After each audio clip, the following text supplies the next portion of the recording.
పాతబస్తీ ఫలక్నామాలోని పంచలింగాల స్వామి ఆలయం భూమి కబ్జాకు గురై అక్రమ నిర్మాణాలు జరుగుతున్నాయని గత 8 నెలలుగా రాష్ట్రీయ వానర సేన నిరంతరం అధికారులకు ఫిర్యాదు చేస్తూ ఆలయ భూములను కాపాడాలి అని ఎంత మొరపెట్టుకున్నా పట్టించుకోకపోవడంతో గత నెల మే 28వ తేదీకు 2025న భారతీయ జనతా పార్టీ హైదరాబాదు పార్లమెంటు అభ్యర్థి కోంపల్లి మాధవిలత మరియు రాష్ట్రీయ వానరసేన సంయుక్త ఆధ్వర్యంలో పంచలింగాల స్వామి ఆలయాన్ని సందర్శించి కబ్జాకు గురైన భూములను పరిశీలించడం జరిగింది.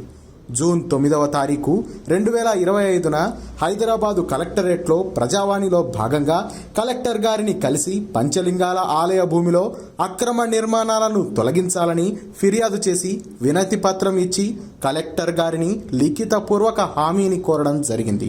కాగా కలెక్టర్ గారు స్పందించి 3 వారాల గడువు కోరారు. కానీ ఆ మరుసటి రోజే కలెక్టర్ గారు ఖమ్మం జిల్లాకు ట్రాన్స్ఫర్ కావడం, తన స్థానంలో నూతనంగా నియమితులైన కలెక్టర్ గారు లేకపోవడంతో అదనపు కలెక్టర్ గారికి రాష్ట్రీయ వానరసేన సభ్యులు 16 జూన్ 2025న ఫిర్యాదు చేయడం జరిగింది.